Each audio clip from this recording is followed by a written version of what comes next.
여러분 반갑습니다. 제가 딱 2년 전에 이제 이 시간에 왔었던 것 같습니다. 어머니 소천하시고 장례식 치르고 그 다음 주에 이렇게 와서 말씀을 나누었던 기억이 납니다. 그 2년 사이에 많은 일들이 있었던 것 같습니다. 나라에는 대통령이 바뀌시고 또 교회에는 담임 목사님 바뀌시고 그런 어떤 큰 변화들이 많이 있었네요. 올 한해 하나님께서 저의 삶과 또 여러분의 삶에 또 교회 안에 새 일을 행하실 줄 믿습니다. 저는 찬양하면서 너무 좋았습니다. 제가 개척교회로 3년 동안 이제 이렇게 나와서 사역하다 보니까 찬양으로 예배할 기회가 너무 없었습니다. 제가 찬양을 인도해야 되고요. 그래서 저는 또 음악에 연세가 없어서 그냥 찬송가만 이렇게 부르고 그렇게 했었는데 오늘 이렇게 찬양을 하는데 그냥 설교 안 하고 계속 찬양만 했으면 좋겠다 그런 마음이 너무 들었습니다. 그래서 저는 그냥 제가 받을 은혜를 다 받고 가는 것 같습니다. 그래서 너무 감사하고 오늘 제가 이제 걸음마다 십자가를 세우며라는 제목으로 이렇게 먼저 말씀을 준비하다가 여기 자기를 넣어야 되겠다라는 생각이 들어서 여기 한자를 추가했습니다. 걸음마다 자기 십자가를 세우며라는 제목으로 말씀을 나누려 합니다. 우리 이 말씀을 다시 한번 같이 읽겠습니다. 함께 읽겠습니다. 아무든지 나를 따라오려거든 자기를 부인하고 날마다 제 십자가를 지고 나를 따를 것이니라. 아멘. 여러분, 인간이란 한자를 보면 사람 인자에 사이 한자를 씁니다. 사이에 있는 존재라는 그런 의미인 것 같습니다. 세 가지 차원의 사이에 있는 존재가 사람입니다. 먼저 사람은 혼자서는 살아갈 수 없는 존재들이죠. 사람과 사람 사이에 살아가는 존재입니다. 우리를 둘러싼 사람들이 때로 우리를 성가시게 만들기도 하지만 그럼에도 불구하고 우리를 이 세상 속에서 제대로 살게 해주는 아주 소중한 사람들입니다. 그래서 우리는 주변 사람들을 소중하게 여기며 살아가야 합니다. 두 번째로는 시간의 의미가 있습니다. 시간이라는 한자에도 사이가 한자가 들어있습니다. 우리는 아침과 저녁 사이에서 하루를 살고 과거와 미래 사이에서 현재를 살고 탄생과 죽음 사이에서 순간순간을 살아갑니다. 그래서 우리는 이 땅을 살아가는 하루하루를 소중하게 살아가야 합니다. 세 번째로는 공간적인 의미의 사이입니다. 공간이라는 단어에도 사이 간자가 들어있습니다. 인간, 시간, 공간 다 사이 간자를 쓰고 있습니다. 우리는 수직적으로는 하늘과 땅 사이에서, 수평적으로는 가정과 교회와 학교와 직장 사이를 오가면서 그렇게 하루하루를 살아갑니다. 우리가 살아가는 삶의 모든 공간들 역시 소중합니다. 잘 산다는 것은 그 사이에서 사이 좋은 삶을 사는 것을 말합니다. 창세기 1장에서 하나님께서 천지 만물을 창조하신 후에 보시기에 심히 좋았더라 말씀하신 것은 태초에 하나님께서 만드신 이 세상이 정말 사이 좋은 세상이었으며 그 속에서 살아가는 우리 인생 역시 사이 좋은 인생이었음을 의미합니다. 그런데 지금 우리 사는 현실은 그렇지가 못합니다.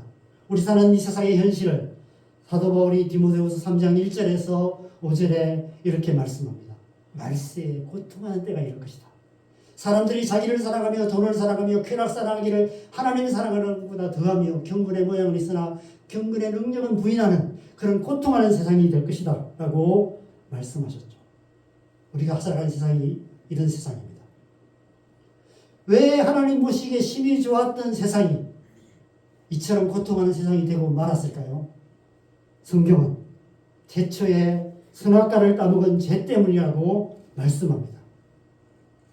마치 눈에 보이지도 않는 미세한 병균들이 우리 몸에 침투하면 그 병균들이 우리 세포 사이사이에 들어와서 온갖 질병을 일으키는 것처럼 우리 눈에 보기에는 사소해 보이는 맛있는 과일 하나 따먹은 그게 뭐가 죄라고 그렇게 생각되는 그 선악과 하나 먹은 그 작은 죄로 말미암아 그 죄가 창조세계 사이사이에 비집고 들어와서 하나님 보시기에 심히 좋았던 이 세상 그 모든 사이를 완전히 틀어지게 만들어 버렸다는 것입니다. 여러분, 죄의 가장 무서운, 죄의 가장 치명적인 결과는 사이를 갈라놓는 데 있습니다. 마귀가 끊임없이 죄의 유혹으로 세상을 유혹하는 이유가 바로 이 때문입니다. 죄의 유혹으로 먼저 하나님과 우리 사이를 갈라놓고 사람과 사람 사이를 갈라놓고 우리 사는 이 시간과 공간을 가시덤불과 은근키가 가득한 고통하는 세상으로 만들어가고 있는 것입니다. 예수님께서 하나님 아들로 오신 이유가 무엇일까요? 우리가 잘 아시다시피 이 세상 가득한 이 죄의 문제를 해결하셔서 다시 하나님의 창조 질서를 회복하시기 위함입니다. 십자가의 피로 그 창조 세계 사이사이에 침투해 들어와 있는, 그래서 그 사이를 벌어지게 만들고 고통을 만들어주는, 고통을 유발하는 그 모든 죄의 문제를 깨끗하게 제하셔서 하나님과의 수식적인 관계와 사람들과의 수평적인 관계를 회복시키심으로 이 세상을 다시 사이 좋은 세상, 하나님 나라로 회복하려 이 땅에 오신 것입니다. 로마서 3장 25절에서 사도 바울은 그래서 예수님을 화목제물로 표현하고 있습니다. 예수님께서 화목제물이 되셔서 십자가에서 피 흘리심으로 그 모든 깨어진 관계를 다시 화목하게 하셨다라고 말씀하고 있습니다. 누구든지 언제든지 그 어떤 죄든지 예수님을 믿고 그 예수님의 십자가 앞에 가지고 나가기만 하면 그 모든 죄가 사함을 받고 구원을 얻게 되는 것입니다. 예수님의 십자가의 능력이 죄로 인해 깨어진 하나님과의 관계를 다시 회복시켜 주십니다. 우리의 회개와 하나님의 용서가 십자가에서 만나 하나님과 화목하게 된 역사가 일어나게 되는 것입니다. 예수님의 십자가는 회개와 용서의 십자가입니다. 죄의 문제를 해결할 수 있는 길은 다른 길이 없습니다. 오직 회개와 용서의 십자가뿐입니다. 그래서 예수님께서 이 땅에 오셔서 십자가를 지신 것입니다. 십자가에서 회개와 용서를 통해 하나님과 다시 화목하게 할 수 있는 길을 열어주신 것이죠. 그래서 오직 예수, 오직 믿음, 오직 십자가밖에 없는 것입니다. 다른 길이 없습니다. 죄의 문제를 해결하고 하나님과 화목하게 될 수 있는 길은 오직 예수, 오직 십자가밖에 없는 것입니다. 여러분, 교회의 역사 속에서 이 예수님의 십자가의 능력을 오해했던 사건들이 많이 있었습니다. 극단적인 두 가지 오해가 있었어요. 첫 번째 오해는, 이런 오해들은 지금도 계속되고 있는데, 첫 번째 오해는 이 십자가의 능력을 물리적인 어떤 힘으로 해석해서 십자가 빼들고 불의와 맞서서 싸우기 위해서 세상으로 뛰쳐나가는 그런 때가 있었습니다. 바로 십자군 전쟁이었죠. 십자가가 그려진 갑옷을 입고 십자가 모양의 칼을 들고 십자가가 그려진 방패를 앞세우고 예수님의 이름으로 이교도들과 맞서 싸우는 것이 하나님 나라를 이루는 길이라고 오해하고 하나님 나라의 역사의 흑역사를 남겼던 적이 있습니다. 오늘날도 십자가를 앞세워서 정치판에 뛰어들어서 설치는 목사님들이 많이 계십니다. 저는 과연 그것이 성경이 말씀하시는 십자가의 능력인가? 과연 하나님께서 그 일을 기뻐하실까? 예수님이라면 어떻게 하실까? 십자가의 능력을 오해하고 오용해서 하나님 나라 역사 속에 또 다른 흑역사를 남기고 있는 것은 아닐까? 이런 의문들을 가지게 됩니다. 십자가에 대한 능력에 대한 두 번째 오해는 십자가의 능력을 영적인 의미로 해석하는 것입니다. 마치 드라큘라 같은 공포영화처럼 십자가를 손에 들고 악한 영들과 맞서 싸우는, 마치 십자가의 능력을 귀신을 물리치는 부적처럼 여기는 그런 오해들을 하는 사람들이 많이 있습니다. 그래서 마치 부적처럼 집문에 또 거실에 십자가 달아놓고 자동차에도 걸고 다니고 목걸이로 귀걸이로 달고 다니는 그런 사람들이 있습니다. 물론 요즘 목걸이 귀걸이는 장식품이지만 옛날에는 처음에 그것을 달고 다닐 때는 그런 의미가 아니었던 것 같습니다. 마치 뭔가 이렇게 그 십자가가 자신을 지켜주는 것처럼 그렇게 생각했기 때문에 그 십자가 목걸이를 하고 귀걸이를 하고 그렇게 했던 것이죠. 여러분, 예수님의 십자가의 능력은 그런 능력이 아닙니다. 예수님의 십자가의 능력은 우리의 죄를 사하는 능력이 십자가의 능력입니다. 예수님께서 십자가를 지신 이유는 우리에게 어떤 십자가 모양의 강력한 무기를 주셔서 이 세상의 악과 맞서 싸우고 악한 영들과 맞서 싸우게 하시기 위해서 십자가를 지신 것이 아닙니다. 이 십자가의 능력이 무엇인지를 잘 표현한 성경 구절 한 구절이 있습니다. 요한일서 1장 9절입니다. 같이 읽겠습니다. 시작. 만일 우리가 우리 죄를 자백하면 그럼 미쁘시고 의로우사 우리 죄를 사하시며 우리를 모든 불의에서 깨끗하게 하실 것이요. 바로 예수님의 십자가가 우리의 모든 불의를, 우리의 모든 죄를 사하실 뿐 아니라 모든 불의에서 우리를 깨끗하게 하신다라고 말씀하십니다. 이것이 십자가의 능력입니다. 우리의 진실한 회개와 하나님의 온전한 용서가 예수님의 십자가에서 만나서 그 모든 죄가 사함받고 그 모든 불의에서 우리가 깨끗하게 되어서 죄로 갈라졌던 하나님과 우리가 다시 화목하게 되고 하나가 되는 것입니다. 우리가 하나님의 자녀가 되는 것입니다. 그러므로 십자가의 능력이란 회개와 용서의 능력이라고 할 수 있습니다. 우리가 십자가의 능력으로 산다는 것은 그 회개와 용서의 능력으로 살아간다는 것을 의미합니다. 우리가 이 세상에서 하나님의 백성으로서 하나님의 백성답게 살기 위해서는 바로 이 십자가의 능력, 그 회개와 용서의 능력을 절대적으로 의지하면서 살아가야 하는 것입니다. 왜냐하면 마귀는 지금도 끊임없이 믿지 않는 자들만 아니라 믿는 우리들까지 죄로 유혹하고 있기 때문입니다. 그래서 계속해서 하나님과의 관계를 깨트리고 우리 서로와의 관계를 죄로 말미암아 깨어지게 만들고 있습니다. 그래서 많은 그리스도인들이 점점 더 하나님부터 멀어져 가고 많은 가정들이 깨어지고 많은 교회가 깨어지는 모습들을 우리는 보게 됩니다. 예수 믿고 구원받았다고 하루아침에 우리가 모든 죄의 유혹을 이기고 자유하게 되는 것이 아닙니다. 그 후로도 오랫동안 아니 어쩌면 평생 동안 이 세상을 떠나는 그날까지 주님 앞에 서는 그날까지 우리는 끊임없이 죄와 싸우되 피 흘리기까지 싸우며 살아가야 합니다. 그런데 문제는 한동안은 이길 수 있어요. 아니 오랫동안 죄와 싸움에서 이길 수도 있습니다. 그러나 일평생 사는 동안 한 번도 죄 안 짓고 죄에 넘어지지 않고 살아갈 수 있는 사람은 과연 이 세상에 있을까요? 죄의 유혹에 맞서 끝까지 넘어지지 않을 수 있는 천하장사는 아무도 없습니다. 그래서 많은 목사님들이 또 존경받는 많은 목사님들이 때로 불미스러운 뉴스에 나오는 그런 일들이 일어나고 있습니다. 우리는 그런 분들을 보면 손가락질하지만 우리 역시 마찬가지죠. 우리 또한 마귀의 집요한 죄의 유혹을 끝까지 이기고 주님 앞에 서는 그날까지 한 번도 넘어지지 않고 그렇게 승리하는 삶을 살아갈 수 있는 사람은 아마 저를 비롯해서 여러분 가운데도 아무도 없을 것입니다. 그래서 우리는 끝까지 예수님의 이 십자가, 회개와 용서의 십자가의 능력을 의지하며 십자가를 붙들어야 합니다.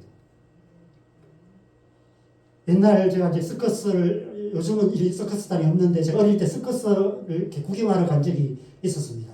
막 이렇게 그네뛰기 하고 높은 데서 예술 타기 하고 하는 모습을 보면서 막 이렇게 가슴 졸였던 기억이 납니다.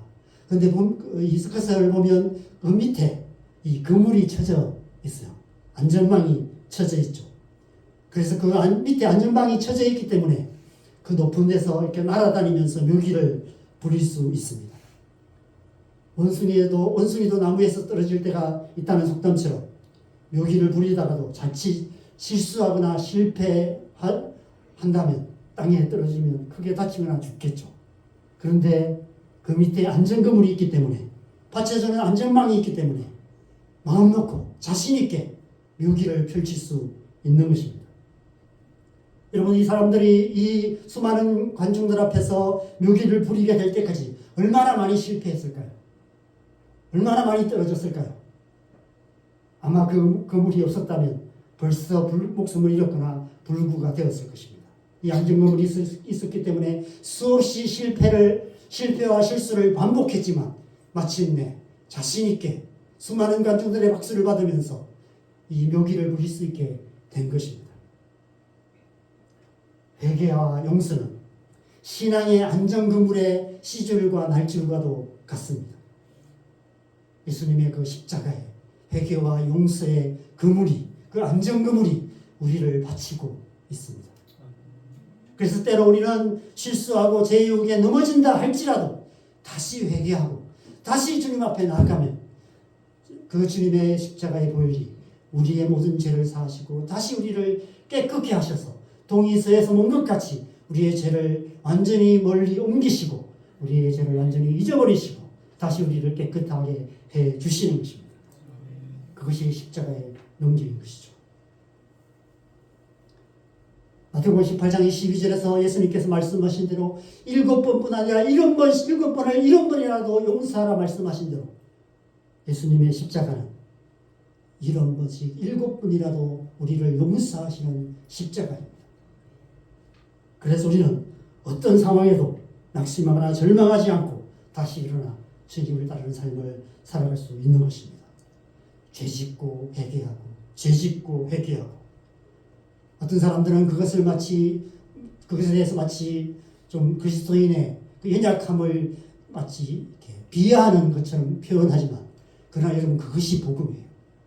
죄짓고 회개하고 죄짓고 회개하고 얼마든지 죄짓고 회개하고 얼마든지 죄를 지을지라도 얼마든지 회개하면 언제든지 회개하면 다시 회복하고 다시 용서받고 다시 하나님의 자녀가 되는 것, 그것이 바로 복음이고 그것이 복음의 능력이고 그것이 그리스도의 십자가의 능력인 것입니다. 그러면 이런 극단적인 질문이 생길 수 있습니다. 예수 믿고 그냥 맨날 죄 짓고 개판으로 살다가 마지막에 죽기 전에 회개하기만 하면 됩니까? 라는 질문을 할 수 있습니다. 여러분, 극단적인 질문에는 극단적으로 대답할 수밖에 없습니다. 극단적으로 대답하면 예수 믿고 개판으로 살아도 마지막에 회개하기만 하면 됩니다.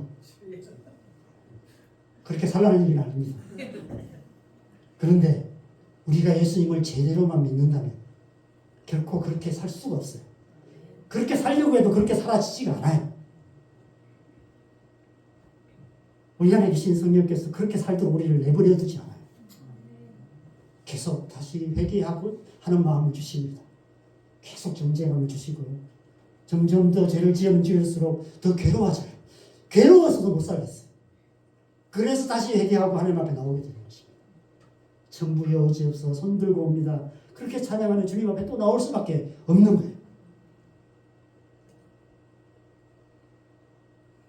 에베소서 2장 8절 말씀처럼 우리는 은혜로 말미암아 구원을 받아서 하나님의 자녀가 되었습니다. 이게 여러분 하나님의 은혜라는 말은 자격이 없는 자에게 값없이 주시는 하나님의 귀한 선물, 깜짝 선물, 그것이 은혜입니다. 그것은 값싼 선물이 아니에요. 예수님께서 피로 예수님의 생명을 대가로 지불하여 주신 선물입니다. 그 선물 같은 인생, 그 인생을 죄짓고 회개하고 죄짓고 회개하고 평생 그렇게만 살다가 하나님 앞에 간다면 여러분 부끄럽지 않겠습니까? 너 평생 뭐 하다가 왔니? 라고 하나님이 물으시면 죄짓고 회개하고 죄짓고 회개하고 그러다 왔습니다. 이렇게 대답할 수는 없지 않겠습니까? 그래서 우리가 잘 살아야 하는 것이죠. 죄와 싸우되 피 흘리기까지 싸우며 죄를 이기고 승리하는 그런 삶을 살아야 합니다. 여러분 서커스 단원이 맨날 서커스 공연할 때마다 맨날 떨어져서 그물에 떨어진다면 공연을 할 수가 없죠. 그렇게 안 하려고 끊임없이 훈련하고 훈련해서 관중들 앞에서 훌륭한 모기로 박수갈채를 받는 것입니다. 우리 또한 마찬가지죠. 우리가 죄와 싸우되 피 흘리기까지고 까지 싸우며 죄짓고 회개하고 죄짓고 회개하면서도 그럼에도 불구하고 끝까지 죄와의 싸움을 싸워야 하는 이유가 있다면 하나님 앞에 섰을 때 이 이제는 더 이상 죄의 유혹에 흔들리지 않는 그런 예수님 닮은 모습으로 서야 하기 때문에 우리가 그렇게 살아가야 하는 것입니다. 자, 여러분이 그런 삶이 되시기를 바랍니다. 때론 실패하고 넘어져도 다시 일어나 회개와 용서의 십자가의 능력으로 끝까지 하나님의 백성다운 삶을 살아내는 저와 여러분 되시기를 바랍니다. 그런데 오늘 본문에 예수님께서 또 다른 십자가를 얘기하세요. 예수님께서 제자들에게 자기 십자가, 제 십자가를 지고 나를 따르라 라고 말씀하십니다. 우리는 보통 이 말씀에서 이 제 십자가, 이 자기 십자가를 마치 예수님을 위해서 헌신하고 희생하고 봉사하고 어떤 고난당하고 그런 의미로 생각합니다. 물론 십자가에는 그런 의미가 포함되어 있습니다. 그러나 그보다 더 중요하고 본질적인 의미가 있습니다. 예수님의 십자가가 회개와 용서의 십자가인 것처럼 제 십자가, 우리가 지어야 될 십자가 역시 회개와 용서의 십자가라는 것입니다. 이 말씀의 의미를 가장 잘 표현한 말씀이 누가복음 17장 3절 4절입니다. 우리 같이 이 말씀 같이 읽겠습니다. 시작. 너희는 스스로 조심하라. 만일 네 형제가 죄를 범하거든 경고하고 회개하거든 용서하라. 만일 하루에 7번이라도 네게 죄를 짓고 7번 네게 돌아와서 내가 회개하노라 하거든 너는 용서하라 하시더라. 하루에 똑같은 죄를 7번 짓고 7번 회개하거든 7번이라도 용서해 주라는 것입니다. 하루만 그렇게 하라는 것일까요? 그 다음 날도 그렇게 하라는 것입니다. 끊임없이 용서하는 삶을 살아야 한다라고 말씀하시는 것입니다. 예수님의 십자가가 회개와 용서의 십자가인 것처럼 우리의 십자가, 자기 십자가 또한 회개와 용서의 십자가인 것입니다. 우리 또한 이 세상 속에서 예수님처럼 회개와 용서의 십자가를 지는 삶을 살아가야 한다는 것입니다. 예수님께서 주기도문에서 우리에게 죄 지은 자를 사하여 준 것 같이 우리 죄를 사하여 주옵시고라고 그렇게 기도를 가르치신 것처럼 우리 또한 그렇게 이 기도한 대로 우리에게 잘못한 사람, 우리의 마음을 상하게 하는 사람, 우리에게 상처 준 사람들을 용서하는 삶을 살아가야 한다는 것이죠. 그런데 그것이 쉽지 않아요. 누군가를 용서한다는 것이 쉽지 않습니다. 그래서 예수님께서 자기 십자가라고 표현하고 있는 것입니다. 여러분, 예수님께서 십자가를 지시는 일이 쉬운 일이 아니셨습니다. 그래서 십자가를 향하시는 길에 겟세마네 동산에서 땀방울이 핏방울이 되도록 하나님 앞에 기도하셨습니다. 자기를 부인하는 기도를 하셨죠. 우리 또한 그렇게 자기 십자가를 지기 위해서 그렇게 자기를 부인하는 그런 삶을 살아가야 한다는 것입니다. 여러분, 자기 십자가는 우리 자신을 죽이는 것을 의미합니다. 우리가 누군가를 용서한다는 것은 곧 나 자신을 죽이는 것과 같은 의미가 있습니다. 우리가 능력 있는 그리스도인이 되고 교회가 능력 있는 교회가 되기 위해서는 하나님의 그 은혜, 하나님의 능력이 막힘없이 흘러가야 되는데 그러기 위해서는 먼저 우리가 하나님과의 관계가 회복되어야 되겠죠. 하나님과 우리의 관계는 예수 그리스도의 십자가를 통해서 회복됩니다. 예수님의 십자가로 말미암아 우리가 예수님의 십자가 앞에 나가서 우리의 죄를 회개하고 하나님 앞에 나가서 기도하면 우리의 죄를 사하시고 모든 무리에서 우리를 깨끗하게 하셔서 하나님과 우리의 관계가 회복됩니다. 하나님의 은혜가 우리 안에 부음받아요. 그런데 우리가 하나님의 은혜를 받았지만 그런데 우리의 가족들, 우리의 이웃들, 우리 교회의 지체들과의 관계가 깨어져 있고 막혀 있다면 그 하나님의 은혜가 흘러가지 못하는 것입니다. 그러면 우리는 능력 있는 삶을 살 수가 없어요. 교회는 능력 있는 교회가 될 수 없습니다. 아무리 우리가 성령 충만을 위해서 기도하고 교회가 그렇게 예배하고 성령 충만한 교회가 되었다 할지라도 교회 성도들 안에 서로 관계가 깨어져 있고 갈라져 있고 나누어져 있다면 그 하나님의 그 은혜가 강물처럼 흘러서 역사하지 못합니다. 우리의 이웃들과의 관계가 깨어져 있다면 우리를 통해서 우리의 이웃들 가운데 그 은혜가 흘러가지 못하는 것이죠.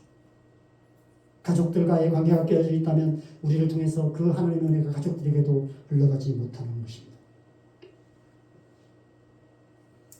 하나님의 은혜가 강물처럼 막힘없이 흘러가기 위해서는 하나님과의 관계만 아니라 사람들과의 관계 또한 회복되어져야 합니다. 어떻게 사람들과의 관계가 회복될 수 있을까요?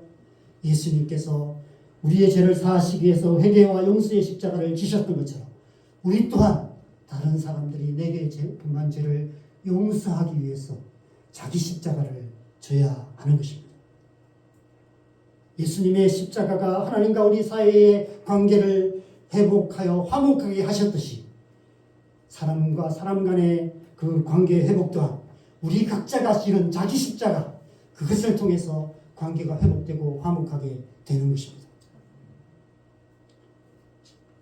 사람들과의 관계에서 자기 십자가를 지는 것이 어떤 의미인지 제가 관계 형성 그래프, 관계 형성도를 가지고 잠깐 여러분에게 설명해 드리려고 합니다. 어떤 관계든, 개인과 개인의 관계든, 또 개인과 공동체의 관계든, 모든 관계들이 이러한 어떤 과정을 통해서 관계가 형성되어 갑니다. 첫 번째는 포밍이라는 단계입니다. 처음 이제 관계가 형성되는, 우리가 처음 누군가를 만나서 호감을 갖게 되고, 이 사람 어떤 사람인지 서로 알아가기 시작하고, 조금씩 친해져 가기 시작하는 것입니다. 남녀 사이로 말하면 처음 서로 만나서 호감을 갖고 서로 만나기 시작하고, 그럴 때는 서로 좋은 모습만 보이죠. 눈에 콩깍지가 씌인다고 표현하는. 그래서 그렇게 모든 것이 다 좋아 보이고 모든 것이 다 이뻐 보이는 그런 때입니다. 결혼으로 말하면 허니문 기간, 그런 기간이라고 할 수 있습니다. 교회 공동체도 마찬가지입니다. 교회 처음 다니기 시작하면 정말 이 교회 좋은 교회다. 성도님들 참 우리 교회 성도님들 다 좋은 분들이야. 그렇게 말하고요. 우리 교회 목사님 참 좋은 분이야. 그렇게 말하기 시작합니다.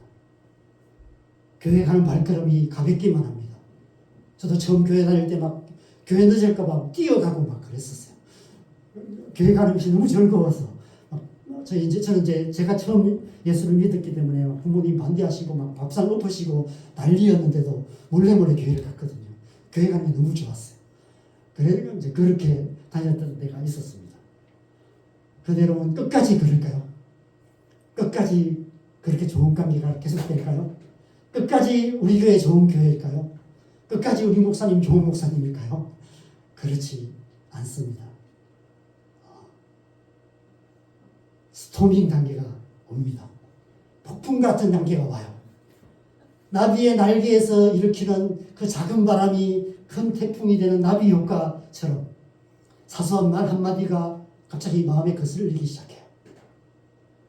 이해할 수 없는 어떤 표정. 내가 이렇게 말하면 이런 표정을 지을 거라고 기대했는데 전혀 다른 표정을 짓는 그 사람의 표정이 잘 이해가 안 됩니다. 삶의 습관의 작은 차이, 생각의 차이, 성격 차이, 이런저런 다양한 요소들이 복합작용을 일으키기 시작하면 큰 태풍이 되는 것입니다. 그래서 점점 더 관계가 어려워져요. 그리고 이 바람이 큰 태풍이 되면 관계가 끝장이 나게 됩니다. 사망이죠. 그 사람은 나게 사망 선고를 내릴 수밖에 없어요. 관계가 사망으로 끝나는 것입니다. 관계가 파국을 맞게 되는 것입니다. 반대로 어떤 한순간 관계가 회복되는 때가 있습니다. 어떤 위기를 넘기고 다시 관계가 정상화되는 때가 있습니다. 도무지 이해되지 않던 그 사람이 왜 그래서 저렇게 말하는구나, 이런 의미구나 하는 것을 알기 시작하고 이해하기 시작하고 도저히 용납할 수 없었던 그 사람의 연약함을 용납할 수 있는 그런 때가 오기 시작합니다. 그래서 점점 더 관계들이 성장하고 그리고 정상화되고 성숙한, 그래서 완성되는 그런 관계가 무너익어서 하나님 나라가 이루어지는 것이죠. 사이좋은 세상이 이루어지게 되는 것입니다. 사이좋은 공동체가 이루어지는 것이죠. 화목한 가정이 이루어지고 화목한 직장이 이루어지고 화목한 교회 공동체가 이루어지게 되는 것입니다. 문제는 바로 이곳입니다. 이 지점, 데드 포인트, 이 지점이 문제입니다. 이 순간에 삶의 방향이 결정되죠. 관계가 회복되어서 하나님 나라가 이루어질 것인가 아니면 멸망으로 끝날 것인가 그것이 결정되는 결정적인 순간이 있습니다. 우리는 보통 이 순간에 너 죽고 나 죽자며 머리채 잡고 싸우거나 아니면 대부분은 내가 살기 위해 다른 사람을 십자가에 못 박는 결정을 하게 됩니다. 여러분 본디오 빌라도가 왜 예수님을 십자가에 못 박게 내어줬습니까? 폭동이 일어날 것처럼 두려운 상황이 되니까 자기 자리 지키려고 아무 죄가 없다는 것이 분명함에도 불구하고 예수님을 십자가에 내어주고 말았습니다. 우리 또한 우리 자신을 지키기 위해서 내가 살기 위해서 다른 사람을 십자가에 못 박는 결정을 하는 순간이 바로 이 순간입니다. 우리가 만약 그런 결정을 하면 그 관계는 끝장이 나게 되는 것이죠. 서로 원수가 되는 것입니다. 이혼을 하거나 직장을 때려치거나 교회를 떠나거나 교회에서 쫓겨나거나 심하면 진짜 사람을 죽이는 살인사건이 일어나게 되기도 합니다. 바로 이 순간이 십자가를 세우는 순간입니다. 이 십자가에 누가 달리느냐에 따라서 삶의 방향이 결정되는 것이죠. 여기서 세워지는 십자가는 예수님의 십자가가 아닙니다. 둘 중에 하나가 못 박히는 자리입니다.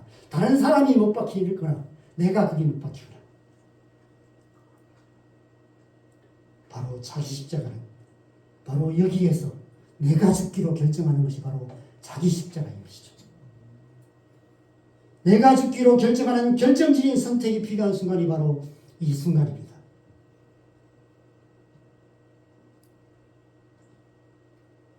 자기 십자가를 진다는 것은 우리 자신을 십자가에 못 박는 것을 의미하죠. 그렇게 사이사이에 자기 십자가를 세워가고 내가 죽기로 결정하는 그런 삶의 선택들을 통해서 하나님 나라를 이루어가는 삶을 살아갈 수 있게 되는 것입니다. 이것이 자기 십자가를 지고 나를 따르라는 예수님의 말씀의 의미인 것입니다. 그런데 문제는 우리 스스로를 못 박을 수는 없다는 것입니다. 여러분 내가 나 자신을 못 박는다고 생각해 보세요. 아마 망치를 들고 손에 못을 한 손도 못 박지 못할 것입니다. 한 손을 못 박았다고 칩시다. 그럼 다른 손은 누가 어떻게 못 박을까요? 나를 십자가에 못 박아주는 누군가가 필요합니다. 내 손과 발에 못을 박고 내 머리에 가시관을 씌우고 내 옆구리에 창으로 찌르는 나를 죽여주는 사람들이 필요합니다. 누가 그런 사람일까요? 여러분 좌우에 있는 사람들에게 이렇게 한번 인사해 보실까요? 당신이 바로 그 사람입니다. 앞뒤 분들에게 이렇게 인사합시다. 당신이 바로 그 인간입니다.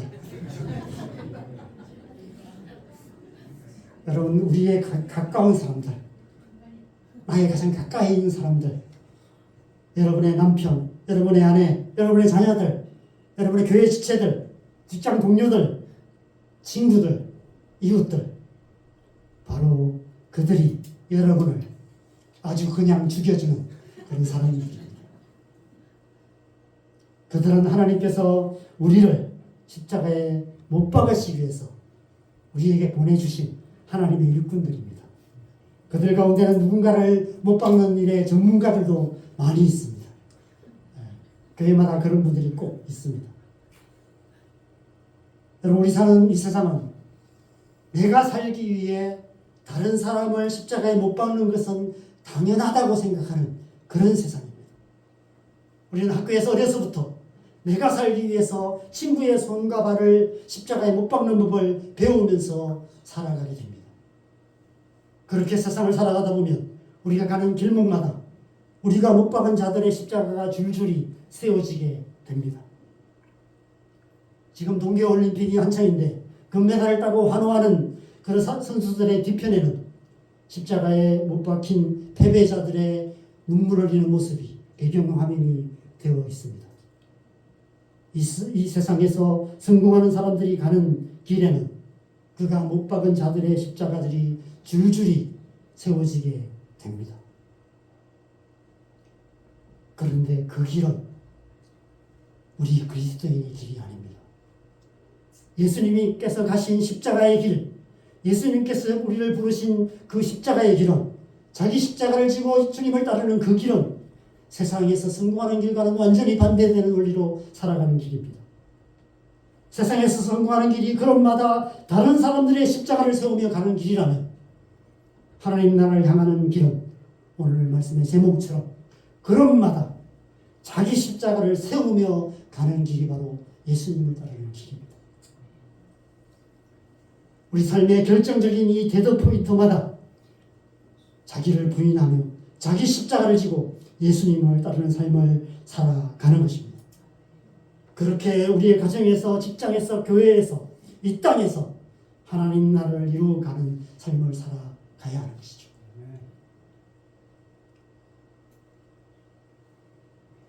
가정에서 자녀들이 우리 머리에 가시관을 씌울 때가 참 많이 있습니다. 자녀가 영광의 면류관이 아니라 고난의 가시관이처럼 느껴질 때가 많이 있습니다.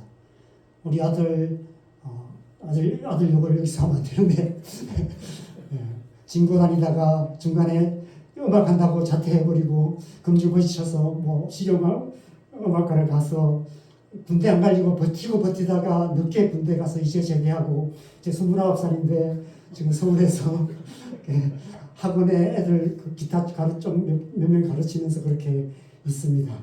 요 근래에 여자친구가 생겼는데 안 믿는 자매를 흐리고 있어요.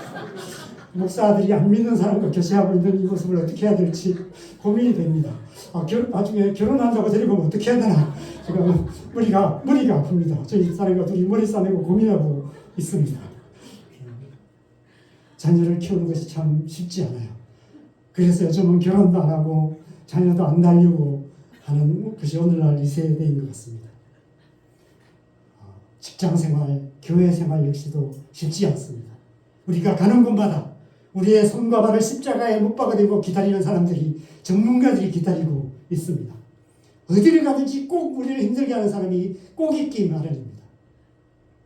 우리의 직장에서 함께 일하는 동료들이, 우리 가까이 사는 이웃들이, 친하게 지내는 친구들이, 심지어 함께 신앙생활하는 교회 지체들이 우리의 손과 발에 대못을 박는 경우들이 많이 있습니다. 그래서 직장생활, 교회생활이 참 힘들 수밖에 없습니다. 결정적으로 우리의 옆구리를 참으로 찌르는 사람이 누구일까요? 가장 가까운 사람입니다.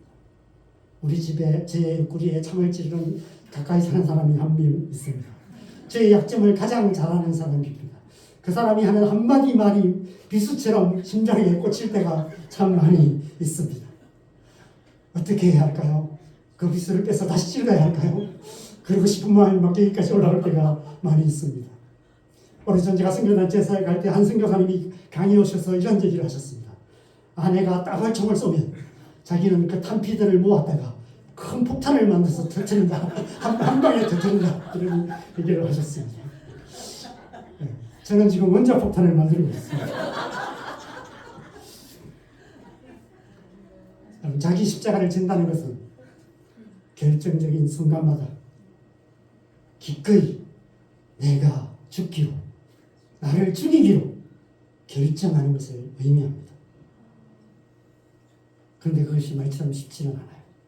그런데 그것을 잘 해야만이 우리는 성공하는 삶, 그리스도인다운 삶, 행복한 삶을 살 수 있습니다. 제가 결혼식 주례에서 행복한 가정을 만드는 법에 대해서 주례를 했던 기억이 납니다. 행복은 멀리서 찾거나 열심히 만들어가는 것이 아니라 오늘의 행복, 지금 이 행복을 잘 지켜가는 것이다. 이렇게 얘기를 나누었던 것 같습니다. 그러기 위해서는 잘 싸워야 하는데, 우리가 소중한 것을 지키기 위해서 목숨 걸고 싸우는 것처럼 행복을 지키기 위해서 잘 싸워야 하는데, 행복을 지키는 싸움은 싸우는 법이 다르다. 여러분, 행복을 지키는 싸움은요, 세상의 싸움과 달라요. 세상의 싸움은 이겨야 지킬 수 있지만 행복은 이기면 지킬 수가 없어요. 지는 싸움을 해야 됩니다. 이기는 싸움을 하면 자존심은 지킬 수 있어요. 근데 그깟 자존심 뭐라고? 그 자존심 지키려다가 가정의 행복을 잃어버리는, 공동체를 깨트리는 그런 우리의 모습들을 보게 됩니다. 밖에 나가서는 자존심이고 뭐고 다 버리고 살다가 집에 들어와서는 자존심 지키려고 싸우는 그래서 오히려 가까운 사람들에게 상처 주는 그런 비겁한 우리들의 모습들을 많이 보게 됩니다. 교회 공동체 역시 마찬가지죠. 세상 속에서는 그리스도인이라는 자존심조차도 버린 채 살아가다가 교회에 와서는 마치 자기 자존심 지키려고 형제자매라고 부르는 지체들끼리 서로 싸우고 서로를 십자가에 못 박아버리는 그런 비겁한 그리스도인으로 살아가는 우리의 모습들이 얼마나 많습니까? 이 비전교회가 행복한 교회가 되고 하나님 은혜가 충만한 교회가 되고 회복을 넘어서 부흥케 되는 그런 교회가 되기 위해서는 하나님께서 이미 우리에게 주신 은혜, 오늘 제가 찬양하는데 은혜가 너무 많았어요. 그 짧은 찬양이었는데 제가 막 지난 3년 동안 이렇게 개척교회 하면서 물려있던 막 이게 다 회복되는 것 같은 그런 은혜였습니다. 좀 찬양을 좀 더 길게 했으면 좋겠다 싶었는데 그럼 제가 설교를 더 줄일 수 있었는데 생각이 들 만큼 그랬습니다. 오늘 주신 이 은혜를 잘 지켜가야 돼요. 그러면 돼요. 그러기 위해서는 여러분 모두가 지는 싸움을 해야 합니다. 이기려고 서로 달려들면 안 돼요. 져야 하는 것입니다. 자기 십자가를 져야 하는 것이죠. 자기 자존심 지키려고 서로를 못 박는 교회가 아니라 자기를 부인하고 자기 십자가를 지는 교회, 모든 관계 사이사이에 자기 십자가를 세워가는 그런 교회가 되어야 합니다. 예수님의 십자가가 우리 그리스도인의 안전망이, 안전거물이 된 것처럼 우리 또한 우리가 지는 이 십자가, 이 자기 십자가가 우리의 가정에서 우리 가족들의 안전거물이 되고 우리의 직장에서는 우리 직장 동료들의 안전거물이 되고 우리의 자녀들에게 안전거물이 되는 그런 삶이 되어야 하는 것이죠. 무엇보다도 교회가 이 땅의 모든 영혼들의 안전망이 되어야 합니다. 교회 안에 서로를 용서하고 서로 자기 십자가를 지는 그런 교회가 되어서 교회 세상 속에서 서로를 못 박아 죽이려고 하는 사람들로 가득한 세상 속에 살아가는 사람들이 교회에 오니까 서로 자기가 죽겠다고 나서는 그런 교회의 모습 때문에 교회에 와서 자유함을 얻고 교회에 와서 하나님의 나라를 보고 그런 역사가 일어나야 하는 것이죠.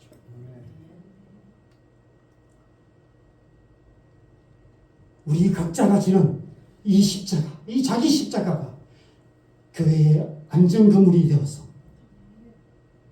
비거물 가운데 이 세상의 죄인들이 와서 편안하게 쉴 수 있는 그런 곳이 교회가 되어야 하는 것입니다.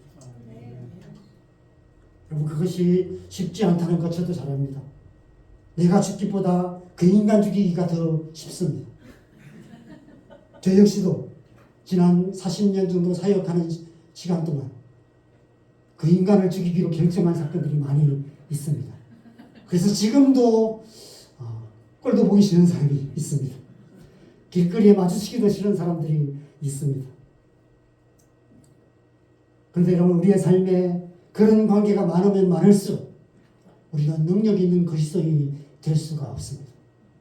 교회 공동체 안에 그런 관계가 많으면 많을수록 교회 공동체는 능력 있는 교회가 될 수 없습니다. 능력 있는 그리스도인이 되는 길, 능력 있는 교회가 되는 길은 이 오늘 말씀의 제목처럼 우리의 걸음마다 자기 십자가를 세우며 가는 길뿐입니다. 하나님과 나 사이에 예수님의 십자가가 서 있다면 나와 너 사이, 모든 관계 사이마다 자기 십자가가 세워져야 하는 것입니다. 교회가 자랑해야 할 것은 바로 이 십자가뿐입니다. 어떤 교회가 좋은 교회일까요? 아무 문제 없는 교회가 좋은 교회일까요? 안타깝게도 두세 사람이 내 이름, 예수님의 이름으로 모인 곳에는 예수님도 함께 계시지만 또한 수많은 문제들도 함께 일어나게 됩니다. 좋은 교회는 그 모든 문제가 생길 때마다 서로가 자기 십자가를 짐으로 말미암아 그 문제가 언제 있었듯이 깨끗하게 또 즉시 해결되고 상처가 아물고 또 다시 화목하게 되고 다시 회복되는 그런 교회가 바로 좋은 교회인 것입니다. 이 비전교회가 그런 교회 되시기를 바랍니다. 십자가의 능력이 강력하게 역사하여서 그래서 이 땅을 변화시키는 능력 있는 교회가 되기를 바랍니다. 특별히 오늘 헌신 예배를 드리는 남전도에 속한 모든 형제님들 걸음마다 자기 십자가를 세워가는 삶을 통해서 여러분의 가정과 여러분의 직장에서 그리고 무엇보다도 여러분이 섬기는 이 비전교회 공동체 안에서 여러분이 안정감이 되어서 이 교회 공동체가 정말 하나님의 은혜를 강물처럼 흘러보내는 능력 있는 교회로 세워가는 그런 성도님들 되시기를 주님의 이름으로 간절히 축원합니다. 기도하겠습니다. 여러분, 잠깐 우리가 좀 한 목소리로 기도하는 시간을 잠깐 가지면 좋겠습니다. 여러분, 예수님께서 우리를 위해서, 나만을 위해서가 아니라 또 온 세상 모든 영혼들을 위해서 십자가를 지셨습니다. 여러분, 온 세상 모든 영혼들을 한번 생각해 보십시오. 아니, 예수님이 저런 인간까지도 사랑하실까 싶은 그 인간까지도 사랑하셔서 그 인간을 위해서도 예수님께서 기꺼이 십자가를 지셨습니다. 그래서 예수님께서 자신 있게 말씀하세요. 너희 원수까지 사랑하라. 여러분, 우리 또한 그렇게 살아가야 합니다. 그렇게 살라고 우리를 부르세요.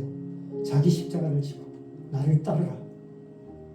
내가 너희를 그렇게 용서한 것처럼 너희도 서로 용서하라.